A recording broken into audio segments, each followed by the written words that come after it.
John scoffed at the envelope. No name, no address, just a single phrase scrawled in uneven handwriting. Come alone. He almost tossed it out, his rational mind screaming hoax. But something, a flicker of curiosity perhaps, stopped him. He'd always prided himself on his skepticism, his immunity to superstition. This was a chance to prove it, to solve the riddle. He examined the envelope again. Cheap paper, no watermark. The handwriting was hurried, desperate. John sighed, a sense of unease settling in his gut. He'd indulged this childish mystery just to prove it was nothing. He grabbed his jacket, a decision he would soon come to regret. The highway stretched before him, a gray ribbon against the darkening sky. The further he drove, the more isolated the road became. Trees pressed in on either side, their branches like skeletal fingers reaching out to grasp him. John tried to shake off the feeling of unease, attributing it to the encroaching darkness. He rolled down the window, hoping the crisp air would clear his head. Instead, the wind carried a chill that seemed to seep into his bones.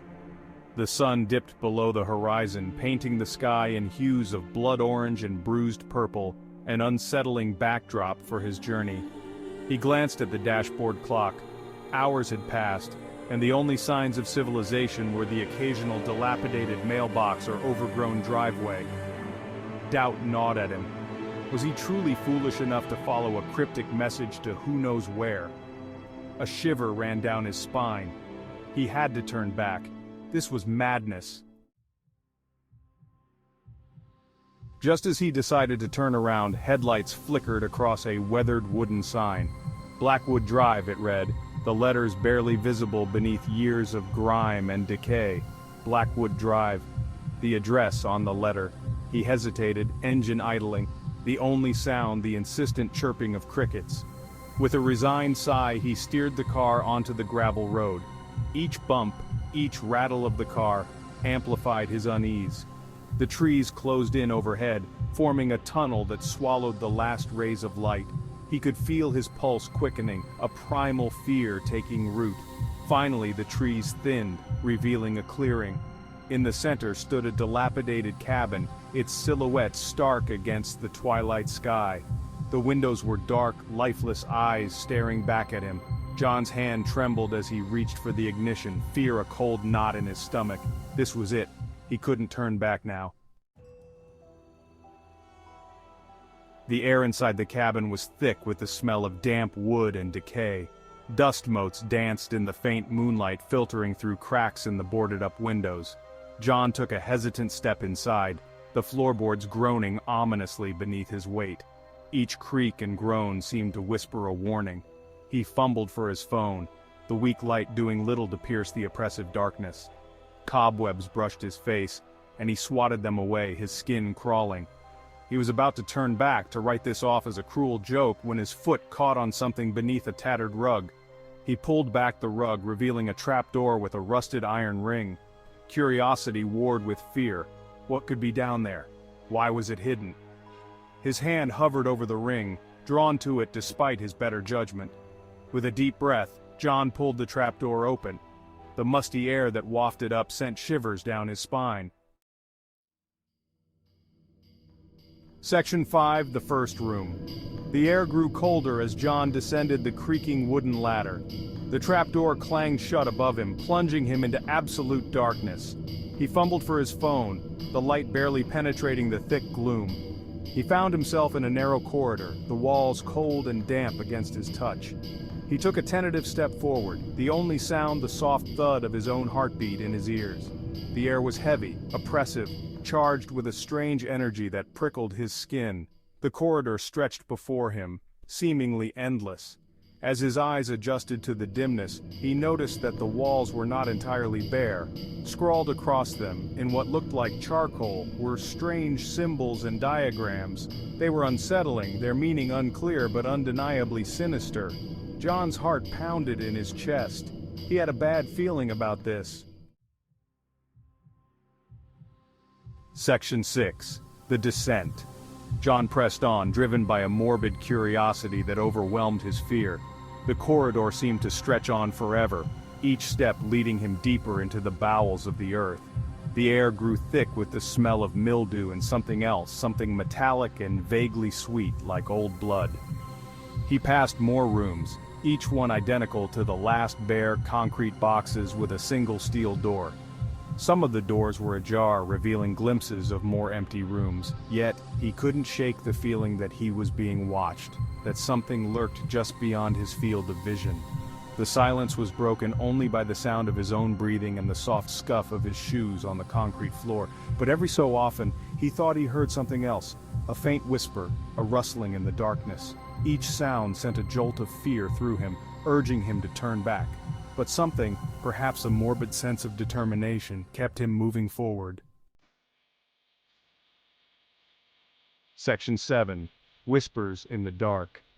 The whispers grew louder as John descended deeper. They seemed to emanate from the walls themselves, disembodied voices murmuring just beyond the realm of comprehension. His mind raced, trying to make sense of the sounds, but they remained frustratingly unintelligible. He picked up his pace, his fear morphing into a desperate need to escape the suffocating atmosphere. But the corridor seemed to stretch on endlessly, the whispers growing louder with every step. He began to see things in the shadows at the edge of his vision, fleeting shapes that vanished when he turned to face them directly. They seemed to taunt him, toying with his sanity. His breath quickened, turning into panicked gasps. He had to escape this labyrinth, this prison of whispers and shadows. Panic welled up inside John as he realized the walls were closing in. The corridor, once seemingly endless, was now shrinking, the ceiling pressing down on him. He broke into a run, his heart pounding against his ribs, his lungs burning. The whispers intensified, swirling around him like a vortex of madness. He could feel the walls closing in, squeezing the air from his lungs. He stumbled and fell, scraping his hands on the rough concrete. He scrambled to his feet, his eyes darting back and forth as he searched for an escape. But there was none. The walls continued to constrict, their cold, unyielding surfaces pressing in on him from all sides. He was trapped. Just as the walls seemed about to crush him, he stumbled into a large, circular chamber. The whispers ceased abruptly, replaced by an unnerving silence. He stood there, gasping for breath, his body trembling with exertion and terror. In the center of the chamber stood a solitary object, a full-length mirror in an ornate silver frame. Drawn to it as if in a trance, John slowly approached the mirror.